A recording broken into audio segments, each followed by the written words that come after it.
Our coverage continues, of course, this morning with a candidate in Ayre and Michael.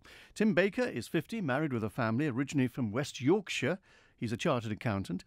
He admits to no formal political experience, though he cites significant involvement with both government and commissioner bodies through his work and voluntary roles. Now, here's a quote. I believe I have from yourself the financial management skills and business leadership experience to help lead the island through the challenges it currently faces. Good morning and fighting talk, Mr. Baker, almost the rallying cry of a prospective Chief Minister. Well, I wouldn't like to comment on that, John. I just want to concentrate on the job of getting elected by the people of Ayre and Michael. But I do believe I've got a lot to offer. I believe that at a time like this, people need to stand up and be counted and bring some different thinking. And I think being brought up on the Isle of Man, having been educated at Ballasalla and Castle Rushen, been away, got a degree in economics from Cambridge University, 25 years business experience and a chartered accountancy qualification, and having a heart for the Isle of Man, I believe that I'm the right person to step up right now. Yes, that degree from Cambridge, the city of aspiring dreams, as Frederick Raphael put it, does that provide, though, the political nous to prosper in day-to-day politics? Well, I think it depends what you mean by politics. Well, economics, economic people are renowned for having theories, but on the practical side, falling a little short. No, absolutely. You've got to take that as a rigorous background and actually apply it and get things done, and that's what we need to be doing in the Isle of Man now. It's about doing, not talking.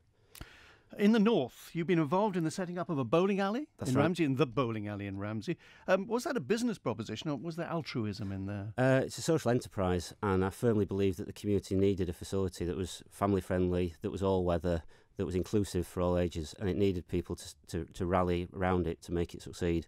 And I simply provided money and expertise and a lot of time, along with my wife and a number of other people, to actually make it sustainable, and we've now done that. At what stage did doing things like that translate into, I'd like to get involved as a full-time politician? Well, I think I'm already making a difference, but I want to do it on a bigger scale, and I think as an MHK and potentially on a bigger role, this would enable me to make a difference on a bigger level.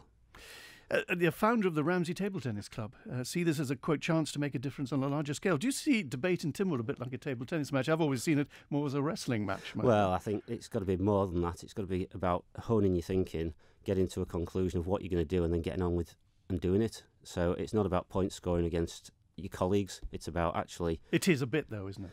Well, it's even in this run-up, it's a point scoring exercise. It's too much of that. It needs to be more about people coming together, as you would in the business world, of people around a boardroom table, working out where they're going, having the debates, and then agreeing a course of action, and then sticking to it. You want the West and North to benefit more.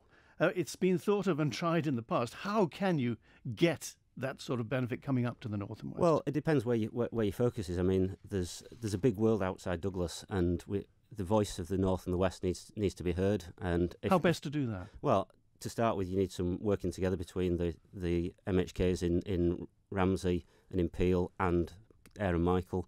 We need to be engaged with the commissioners. So a northern powerhouse of MHKs? Well, I think that a lot of the interests are very similar. I mean, clearly a lot of the people in Ayre and Michael look to Peel or they look to Ramsey as part of their day-to-day life. Couple of points. You're in favour of means testing? I think that we've got to use our money wisely, and it doesn't make sense for people who may be over 75 and perhaps benefit from the tax cap to have us collectively contributing to their TV licence. Are you content with medical facilities for your constituents? Just quickly on this I think Ramsey Cottage Hospital is a key asset for the constituency, and I think Nobles Hospital about the Derby Hub? Needs to do better. The Derby Hub needs to be developed further. I think the idea is good, but it's only Is it a failure complete at the moment? It's not a failure, but it's not. You can't say it's a success. I think it's a work in progress. And is there a solution to the pensions issue? The pensions issue, yeah. I mean, clearly you've got to control the long-term commitments, and we need to get the stakeholders in this together and actually working out a long-term solution for the good of the Isle of Man.